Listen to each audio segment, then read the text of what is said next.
Commitment किया था, आपने ये कहा था कि देखिए सरकार की कोशिश भी है, सरकार भी ये चाहती है कि शिक्षकों की कमी जो है वो खत्म की जाए, उसे दूर किया जाए। कोर्ट के फैसले का इंतजार आप कर रहे थे, अब कोर्ट ने भी कह दिया है कि मार्ग प्रशस्त कीजिए, आगे बढ़िए। अब अगला स्टेप सरकार का क्या? बिल्कुल आपने सही कहा कि हमारा शिक्षा विभाग और बिहार सरकार बिल्कुल तैयार बैठी है इसमें आगे बढ़ने के लिए। और हमने तो यहाँ तक कहा था कि कोर्ट आज इजाज़त दे, हम कल से प्रक्रिया शुरू कर देंगे। और आपने देखा होगा कि कल जो कोर्ट ने आदेश दिया है उसमें उन्होंने कहा है कि सिर्फ विकलांगों की जो रिक्तियाँ हैं, उनके लिए जो आरक्षित रिक्तियाँ हैं, उनको 15 दिन का और समय दे दिया जाए कि जो छूट गए हैं वो भी आवेदन कर सकें। तो अब हम लोग समझिए कि बिल्कुल उस प्रक्रिया में आगे आज ही से बढ़ रहे हैं और आज ही से उसके संबंध में जो विज्ञापन निकालेंगे हम लोग कि जो हमारे विकलांग अभ्यर्थी पिछले दिनों आवेदन देने के क्रम में छूट गए थे वो फिर से आवेदन दे सकते हैं। और कोर्ट ने कहा है कि 15 दिन का समय देने के लिए, तो स्वाभाविक रूप से कि आप जानते हैं कि कोरोना का समय है, अभी 8 तारीख तक तो बिहार में लॉकडाउन भी है और आवेदन देने की जो हम लोग कोशिश करते हैं या आवेदन जो हम लोग इनवाइट करते हैं, आमंत्रित करते हैं, तो उसमें ऑफलाइन ऑनलाइन दोनों करते हैं। तो ऑफलाइन भी, चूंकि देहाती क्षेत्र में बहुत सारे हमारे अभ्यर्थी ऑफलाइन फिजिकली आके देना पसंद करते हैं और अभी लॉकडाउन है, 8 तारीख तक तो लॉकडाउन है, इसलिए अभी जो हम लोगों ने प्लान किया है वो उम्मीद है कि 9 तारीख से हम लोग आवेदन लेना प्रारंभ कर देंगे और 15 दिन का समय माननीय न्यायालय ने कहा है। तो आप समझ सकती हैं कि 9 से शुरू होकर अगले 15 दिन तक हम लोग आवेदन लेंगे। और जैसा कि हमने कल कहा है कि अब हम उम्मीद करते हैं कि अगर स्थितियां और कोई अधिक प्रतिकूल नहीं हुई, जैसे या तो कोरोना संक्रमण के परिप्रेक्ष्य में या फिर कोई अगर दूसरी बाधा नहीं आई, तो हम 2 से 3 महीने के अंदर सारी प्रक्रिया पूरी कर देंगे। सर, अब अगला सवाल मेरा ये कि चूंकि जो शिक्षक हैं जो इतना उन्होंने इंतजार किया, जिस पर आपने भी कहा कि देखिए हमारे बस में हो तो सब चीजें अगले दिन से शुरू हो जाएं, आपने भी इस बात का खुलासा कर दिया है न्यूज़ 18 बिहार झारखंड पर कि 9 तारीख से, चूंकि 8 तारीख तक लॉकडाउन इंपोज है, 9 तारीख से इसकी प्रक्रिया की शुरुआत हो जाएगी और उसके बाद यानी कि 15 दिनों तक, यानी कि 23 तारीख तक ये प्रक्रिया जो है उसे पूरा कर लेने का लक्ष्य जो है सरकार की तरफ से भी रखा जा रहा है। लेकिन अब सवाल ये कि मेरिट लिस्ट का फॉर्मेट क्या होगा, क्योंकि अब शंका तो इस बात को भी लेकर होगी कि आखिर वो फॉर्मेट क्या होगी जिसके तहत छात्र जो हैं वो मेरिट लिस्ट में आगे या पीछे हो सकते हैं। आपकी थोड़ी आवाज रुक रुक के कट के आ रही, क्लैरिटी से नहीं समझ पा रहे हैं। आप मेरिट लिस्ट की बात कर रही हैं क्या? जी बिल्कुल। तो ये तो जाहिर सी बात है कि अगर 15 दिन तक 9 से अगर मतलब 9 तारीख से शुरू होता है तो अगले 15 दिन तक हम लोग आवेदन लेंगे, फिर लगभग 5-7 दिन उसका कंपाइलेशन में लग जाता है, फिर उसके अगले हफ्ते में हम लोग मेरिट लिस्ट तैयार कर लेंगे।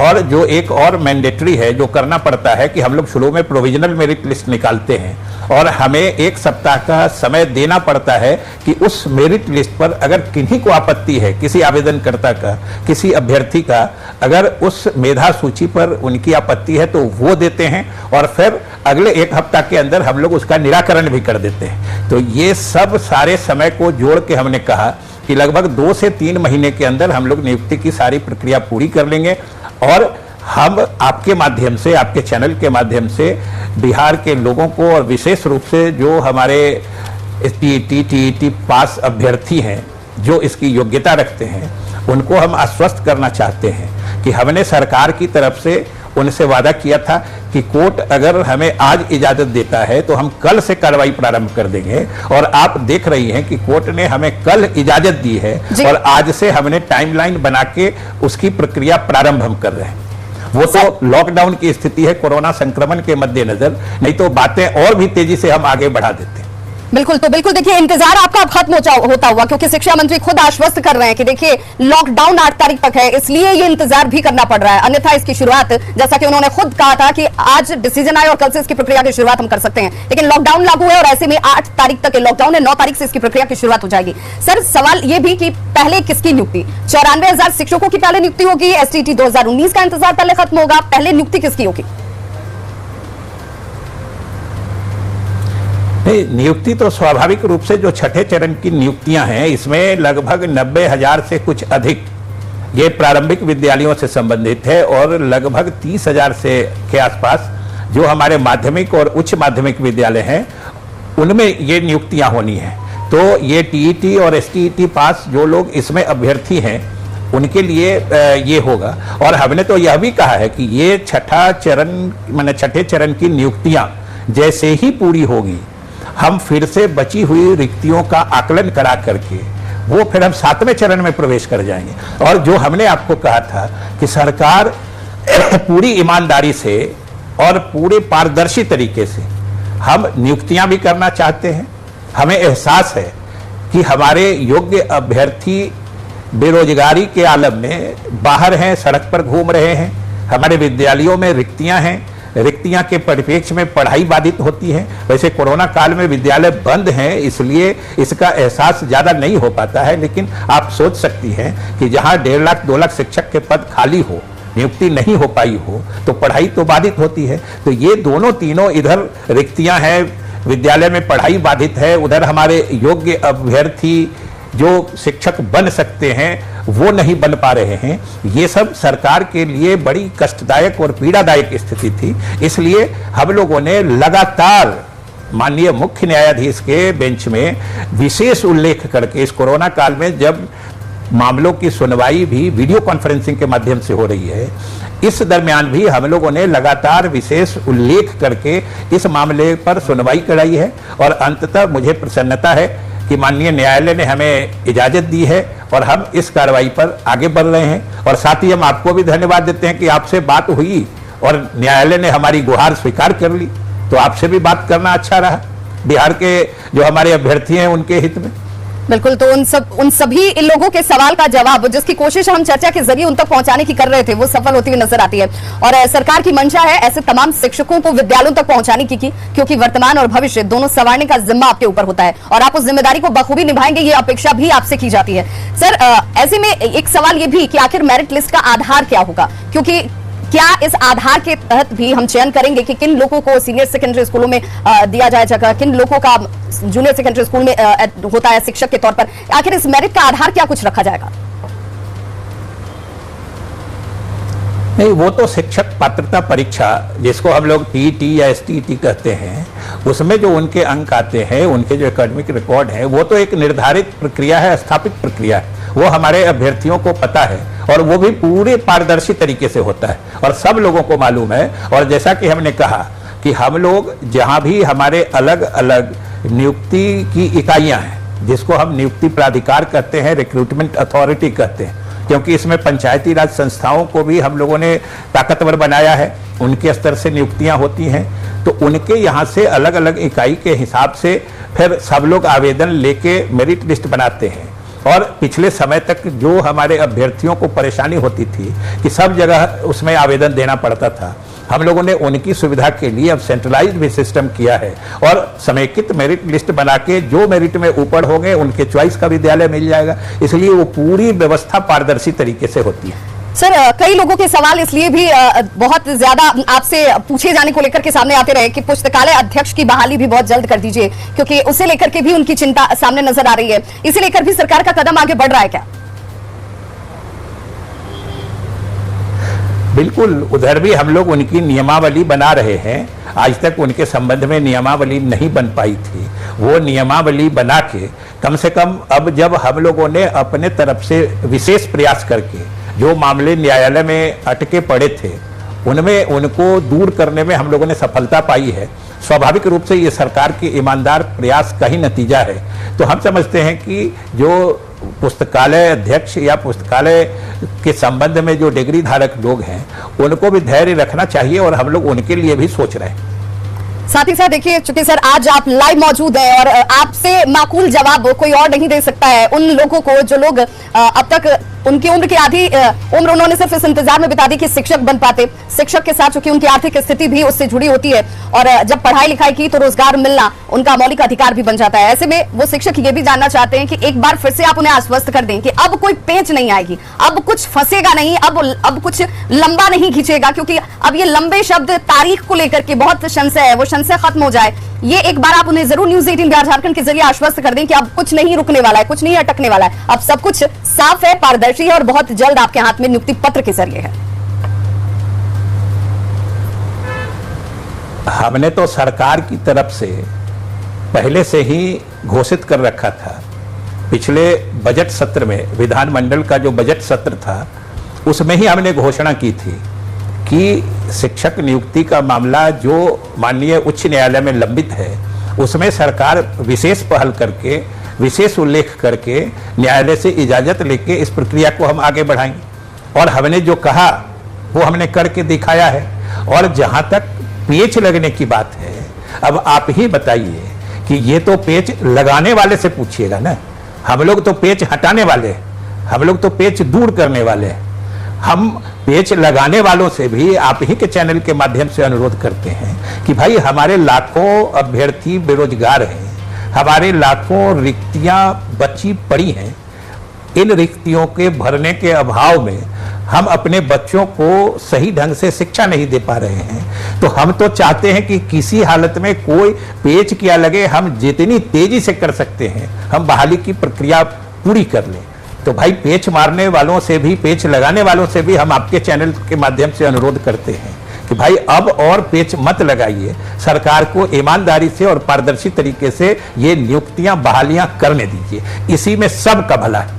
बिल्कुल, इसी में सबका भला है। और देखिए, बिल्कुल ये बहुत इस वक्त अगर किसी चीज की शुरुआत हुई है तो शुरुआत को होने दीजिए, क्योंकि उसके बाद वो रास्ता और साफ हो जाता है और उस रास्ते पर चलना आसान हो जाता है। इसलिए ये कोशिश हर तरफ से होनी चाहिए, चाहे अभ्यर्थी हो या फिर सरकार हो। और अब इसकी उम्मीद बढ़ती हुई भी, बलवान होती हुई भी।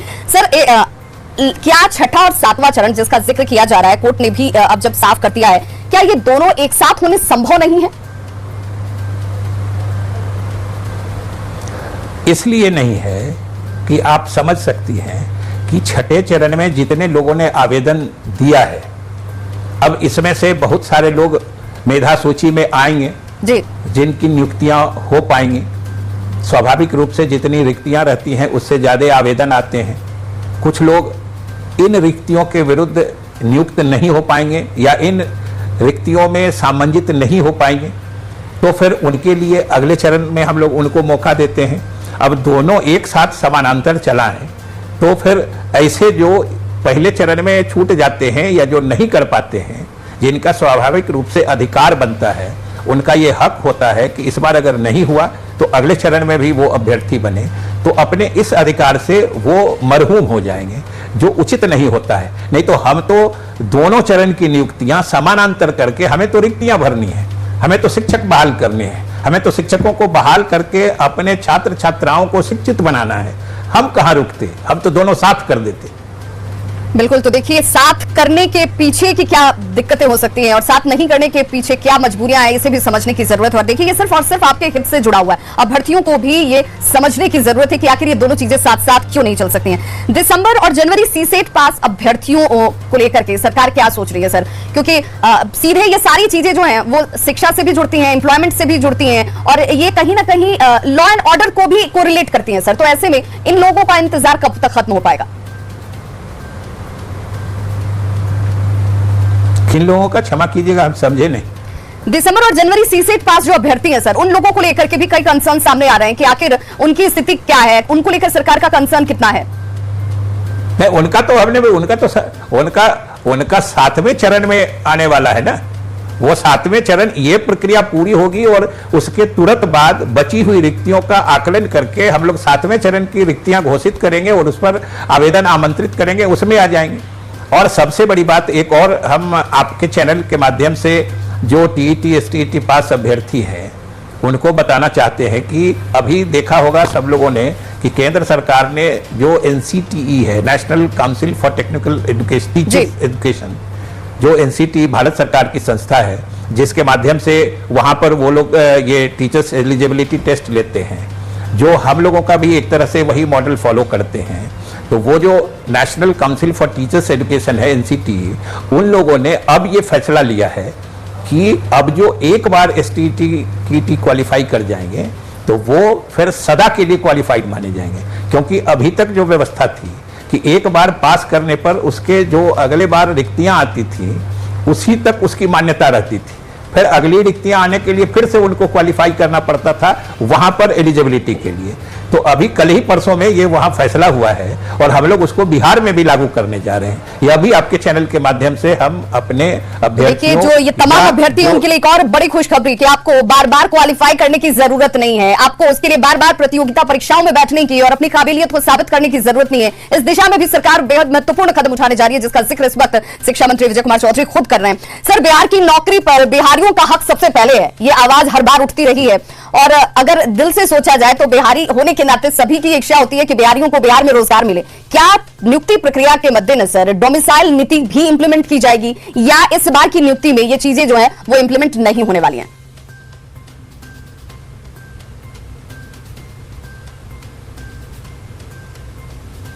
कि बिहारी होने के नाते ये तो किसी की कमजोरी हो सकती है और कोई हम उस कमजोरी का अनुभव करने वाले लोगों की परिधि से हम भी बाहर नहीं है।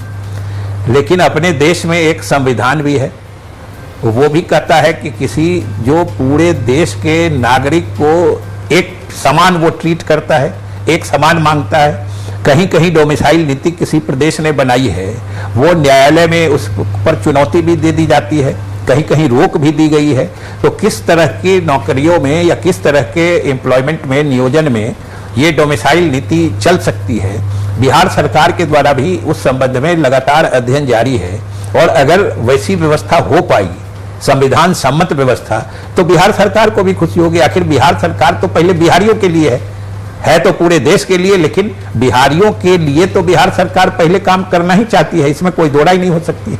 बिल्कुल। तो देखिए, आपके सामने इस वक्त बिहार के शिक्षा मंत्री विजय कुमार चौधरी, जिन्होंने आज कई खुलासे किए हैं और आप तक वो खुशखबरी पहुंचाई है जिसका इंतजार आपने किया है। और अब देखिए, अब शंका और सवाल से आगे निकलते हुए समाधान और समाधान से आगे नियुक्ति की बात हो रही है। बहुत बहुत शुक्रिया सर हमारे साथ इस लाइव में जुड़ने के लिए और इस बड़े खुलासे को हमारे उन अभ्यर्थियों तक, उन अभ्यर्थियों से जुड़े परिवारों तक पहुंचाने के लिए, सरकार की मंशा को सबके सामने लाने के लिए। तो शिक्षकों की नियुक्ति पर सरकार तत्परता से काम कर रही है। शिक्षा मंत्री विजय कुमार चौधरी ने न्यूज 18 पर यह साफ कर दिया, नियुक्ति प्रक्रिया की शुरुआत जो है, देखिए वो 8 तारीख तक बिहार में लॉकडाउन लागू है, इसलिए 9 जून से इसकी शुरुआत हो जाएगी। 15 दिनों का जो पीरियड है, जिसे लेकर न्यायालय ने सीधे तौर पर कहा है कि 15 दिनों तक विकलांगों के जरिए आवेदन की बात है, तो वो 15 दिनों का वक्त उन्हें दिया जाता हुआ और 23 तारीख तक यानी ये तमाम व्यवस्थाएं और प्रक्रियाएं जो हैं उसे पूरी कर ली जाएंगी। 15 अगस्त से पहले ये शिक्षक बनकर शिक्षक के तौर पर महत्वपूर्ण भूमिका अदा करते हुए नजर आएंगे। सरकार इसे लेकर दृढ़ संकल्पित है और एक बड़ी जानकारी उन तमाम अभ्यर्थियों के लिए